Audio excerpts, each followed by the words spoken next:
Anong mensahe ang kailangang marinig ng mga Aries sa period na to? Pwedeng nangyayari na itong magiging reading natin or mangyayari pa lang. Kung hindi man para sa inyo itong magiging reading natin, di ba para sa someone na malapit sa inyo o sa someone na kakilala nyo mismo.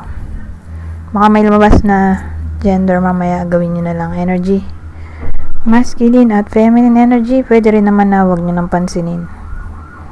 Ang gender, hindi ko masasabi kung anong magiging reading, kung positive ba o negative. Depende sa kung anong mapipick up kong energy. Walang masama kung papanoorin ang Sun, Moon at Rising sign kasi baka man sa mga yan ay mag-resonate na sa sitwasyon nyo. Basa-basa kasi yung kamay ko teka lang ayun ako pa to natanggal yung tubig. Matanggal. Ito nag-flip na. Baka may meaning.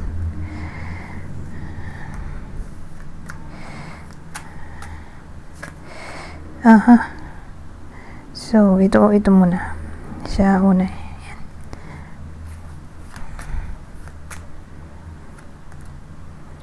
Ito ang bida natin. Okay? Pero bago ko sabihin yung bida, ito muna. Two of Swords. Seven of Swords. Five of Wands. So, ito nga, King of Cups. So, itong bida natin. Ang bida ay lalaki. Pwede rin babae kung extrovert siya. So, tingnan nyo sa clue kung kayo ba yung bida. Okay? Kasi, dun tayo magbabase sa clue kung kayo ba yung nasa reading, person nyo, anak, or anyone na malapit sa inyo. Basta yung bida natin ay lalaki nga. Kung di siya lalaki, pwede rin itong babae kung extrovert. So, kunin nyo lang yung clue na sa tingin nyo ay fit sa sitwasyon nyo. May girlfriend, boyfriend. Okay, pero hindi siya kasal. Girlfriend, boyfriend lang. Walang anak. Pwede rin may ka-live-in, pero walang anak. Di kasal, So, nagli-live-in, pwede rin. Anyways, bakit may two? Two of Swords.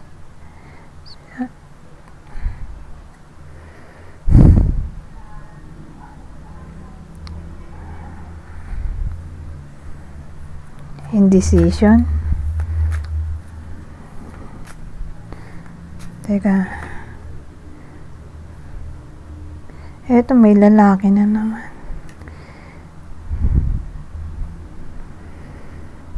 Double king, Pero hindi sila mag-jowa. Kasi magkaiba ng suit. More like ibang tao to. Eto pala itong 40, to 59 years old. Ito rin, 40 to 59 years old. Pero sa case na to, single to. Ito, in a relationship. So, yung tao dito, other person, Ito yung bida, ito yung other person. Mamaya, pag kukonektahin ko, sino ba to? Ba't siya nandyan? Hindi naman sila magkarelasyon, Anong nagkoconnect sa kanilang dalawa? So, yung tao dito, single. Or kung di single, recently lang yung breakup niya. Or, kung di ganun ay tagal nang separated. Byuda or baka ex-partner nyo to. Pwede rin. So, tingnan nyo sa clue, kung para sa inyo ba yung reading o hindi. Teka, isa pa. Six of Pentacles. Double six.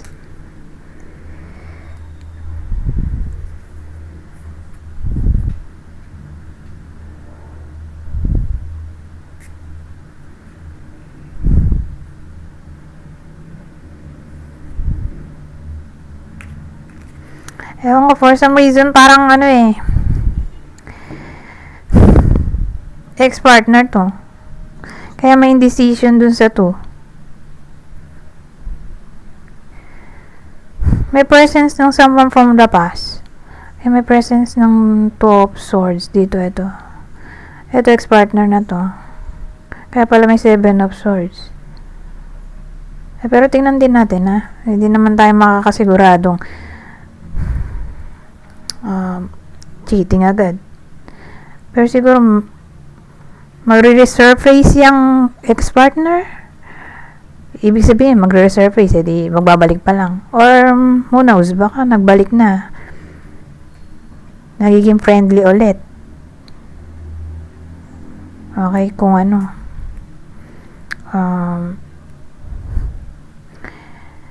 Kung hindi pa nag-open up ng feelings. So, case basis, dito natin malalaman sa Seven of Swords kung ano bang meaning nito, kung cheating na ba to? As in, nagkakambutihan na ba sila? So, ano ba yung Seven of Swords?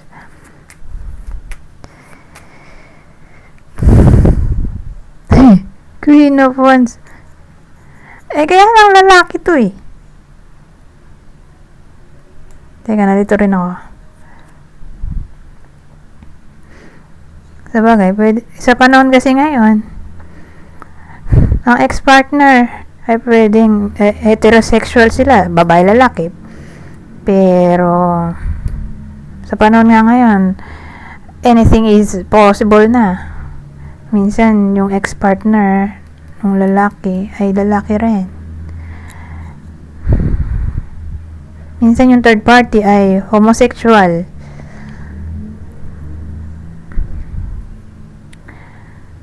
Pero tignan natin na pero some from the past kasi.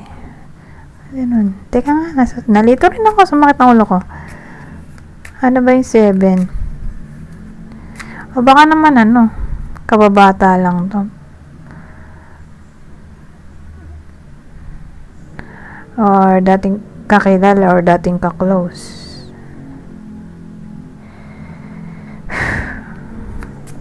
Ano ba yung 7 nga? 7 ay Queen of Wands.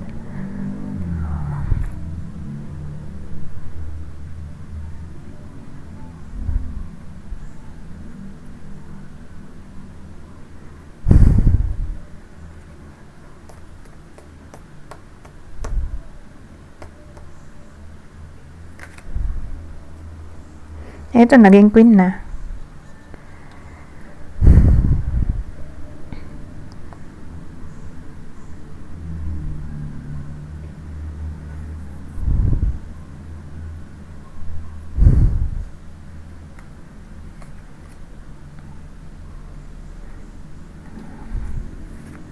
Teka.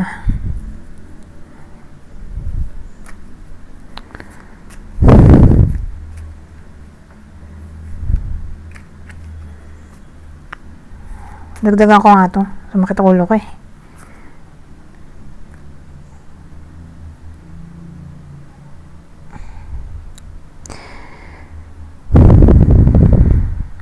Nine of Wands naman yun. So, inisip ko ano bang connection nila. Ano ba to? Friend! Pero walang lumalabas. Ano ba yung aking Lenormand? Para malaman ko ano bang connection nitong mga to. Probably someone from the past or dati niya nang kakilala talaga to. Pero anong connection nila? Mukha namang hindi love related kasi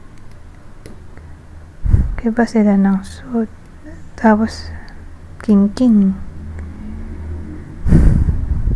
O baka naman man to man connection to.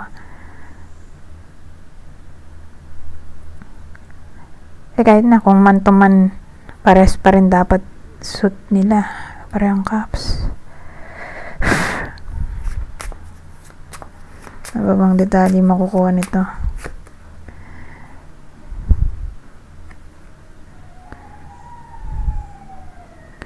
In good terms naman sila. Ano kaya ito? Natangulo ka.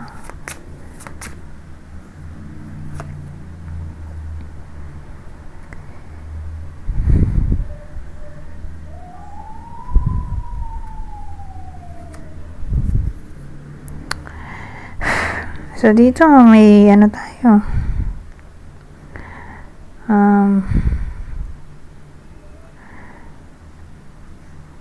Mga bato, sick bed.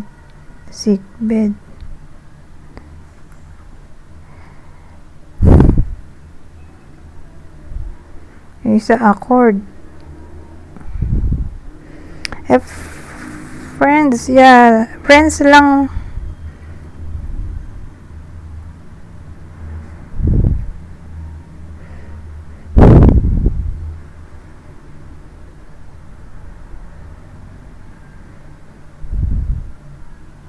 Tingin ko friends lang sila.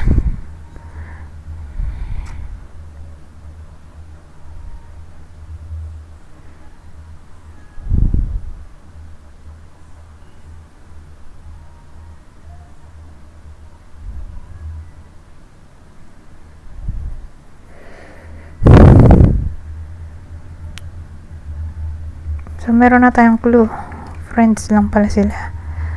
O, ngayon, so more like matagal niya na tong friend.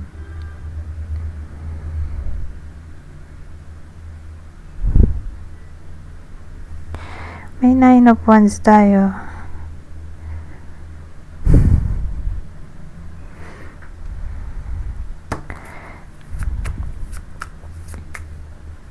Teka, itong 7 of Swords, kinlarify ko pa rin. Para masabi ko ano ba yung 9 of Wands. So, kung friends sila,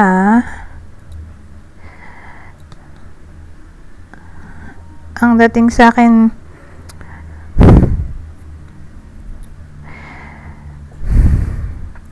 itong friend na to,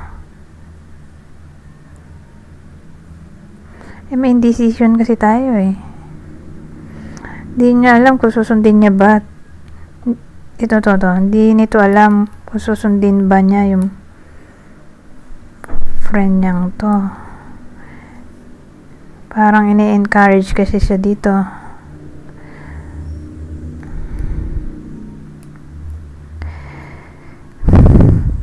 Parang sinasabi niya magpakatatag. Tong 7 of Swords? More like 7 of Swords saka Queen of Wands. Parang sinasabi ng friend niya na magpaka-logical. Maging matapang at magpaka-logical.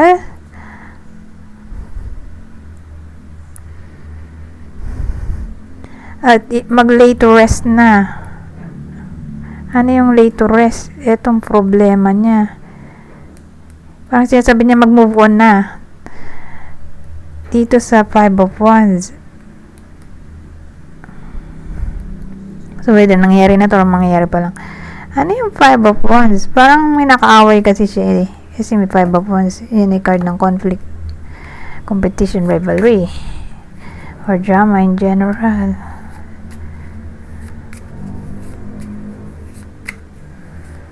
Or kung di man ganun, naaway talaga, disagreement, arguments. Problem in general yan. Challenge, tungkol sa Empress. So, maraming pwedeng case. Pwedeng nanay niya to, lola, boss na babae, or anyone na mas matanda sa kanya dito. Kasi from king, naging empress na to. Anyone na mas matanda sa kanya, na parang nakaaway niya dito or nagkaroon sila ng conflict for some reason.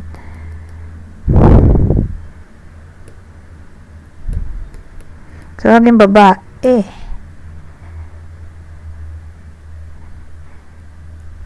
Empress kasi ito eh.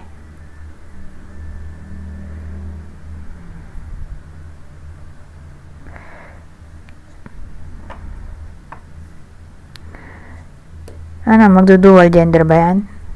O, pwede rin. Ay. Oo, pwede rin. Kung lalaki, introvert.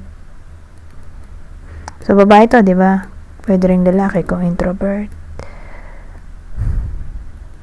Ito rin, pwede rin lalaking tao, pwede rin babae kung introvert. Ay, extrovert pala. Ulit. Lalaki to, di ba? Lalaki or babae kung extrovert, ito babae. Pwede rin lalaki kung introvert. Basta mas matanda sa kanya to, or nanay niya mismo, lola niya mismo, or kung wala silang connection, hindi niya relative to, edi mother figure, father figure, in a way na may anak na. Ayun, may mga chikiting kasi dito. Baka nakaway niya to, o baka boss niya to, or anyone na ahead sa kanya. Ibig sabihin, mas matanda or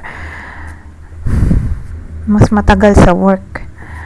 Pero wala akong makuha ng idea. Ayaw nga pala. Ito, friend, di ba? Wala akong makuha ng idea kung saan to. Saan yung conflict niya, kung kapamilya niya ba to, katrabaho. Pero alin man dun sa mga pinagsasabi kong clue.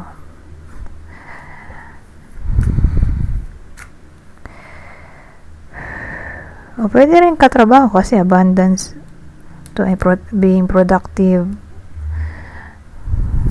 So sabi ko kanina, boss or ahead sa kanya sa workplace. Ay, tapos na pala tayo. Ito yung bida eh.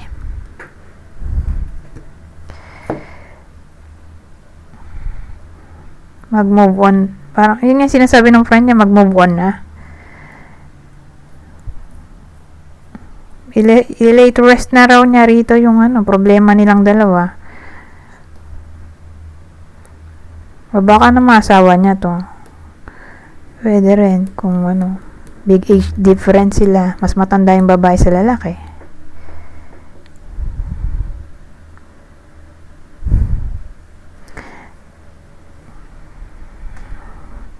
Tingnan natin makukuha ko ditong ibang detalye para masabi ko kung ano ba talagang tinakuha ng reading. Teka lang, cheating ba to? Later rest, cheating. Nag-cheat yung babae sa kanya? Or baka pinapayuhan siya. Kung siya yung nagloko, pinapayuhan siya ng mga friend. Nakapala ng mukha na mag-sorry dun sa partner niya.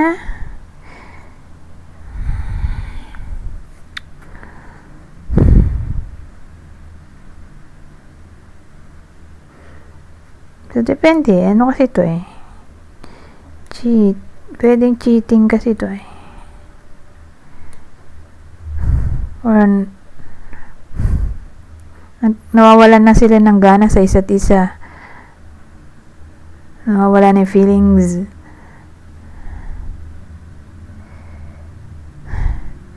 So, more like love life to. Hindi to work.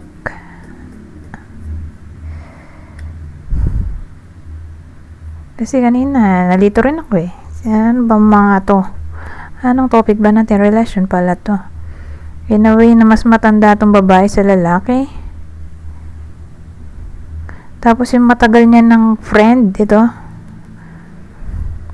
Pinapayuhan niya itong friend, pinapayuhan niya itong bida na magpakatatag. Maging logical siya at mag-move on. So, paano yung move on? Sabihin natin,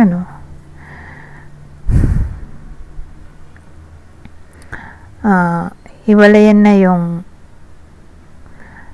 other woman niya or other person. At bumalik na lang siya dito sa original niya. Or kapalan niya mukha niya mag-sorry dahil mali yung ginawa niya.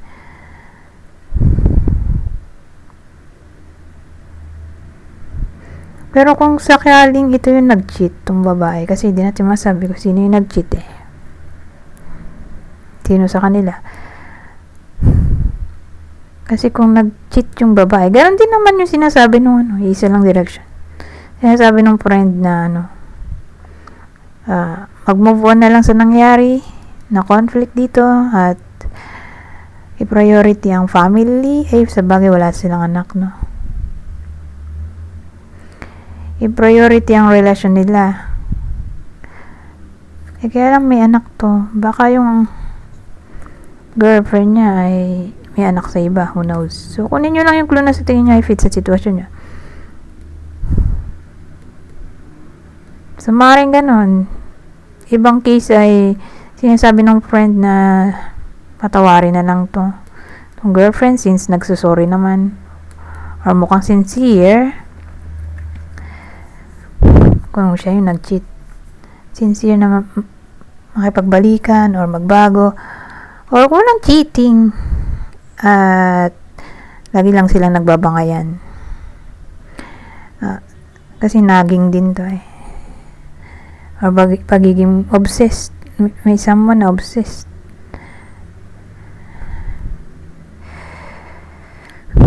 Na yun nga, kung sakaling naging bungangera yung babae or sama ugali, sabihin natin walang cheating, masama lang ugali niya, in a way na lagi nagbubunga nga, or nawawalan na sila ng feeling sa isa't isa at sabihin natin yung babae ay gumagawa ng way para ayos yung problema. So sinasabi nung friend dito sa bida natin na since gumagawa naman ng way itong babae na magkaayos sila, patawarin na niya kung may nasabi man siyang mali or naman yung nagawa niyang mali, nasabi or nagawang mali, mag-move on na lang, ganyan. So depende, case to case basis kasi. So dito tayo iikot kasi sa topic ng cheating, nagging, obsession, stealing, oh my god, isa rin yun stealing, or yun nga, nawawala na yung feelings nila sa isa't isa, or may someone na masyadong pessimistic. So yun, more like love reading pala to. So again, para masabi nyo kung para sa inyo ba yung reading o hindi. Yung babae mas matanda dito sa lalaki. So who knows, pwede rin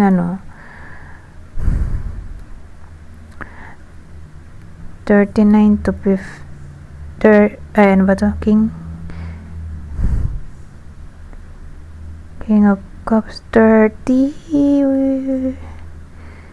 to 59 years old. Ito kasi senior na to, mataas. So pwede rin ganon, case to case basis kasi. Kung hindi ganon, na senior to yung bida natin, di mas matanda tong babae sa lalaki regardless kung anong edad nilang dalawa.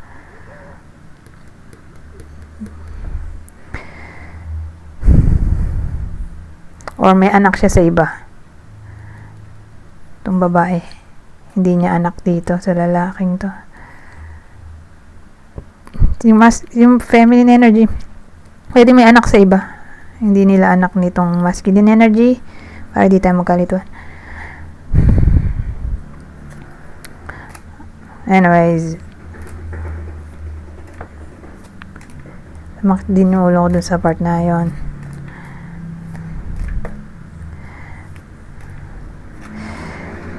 Nahirapan ako sabi dito, alamin ano ba connection ng mga, oh my god. Anyways, na tayo mag-end dito sa Oracle. Babasahin ko na lang tong part na to. Kunin nyo lang yung mensahe na sa tingin nyo ay fit sa sitwasyon nyo, general advice at prediction na to sa period na to. True love.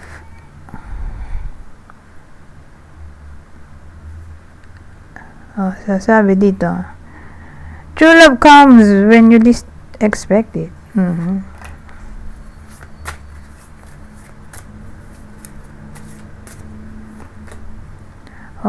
Marriage. Hindi kasal yung yung bida natin kanina, di ba? Baka kasal na sila. Soon. Or, next year, who knows. Or may someone na malapit sa inyo, kung di man para sa inyo yung reading at sa tingin nyo ay para sa kakilala nyo. Or baka dun tumama sa kakilala nyo. So, may iba sa inyo na baka kasal na. A marriage of souls is a union of two divine counterparts blending together. At ang uli,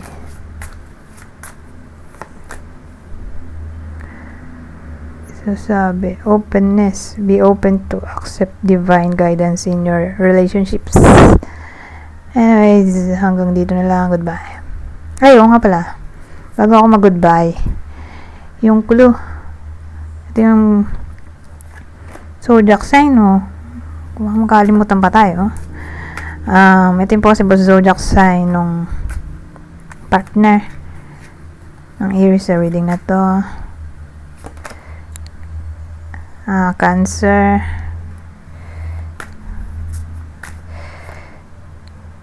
ito Scorpio,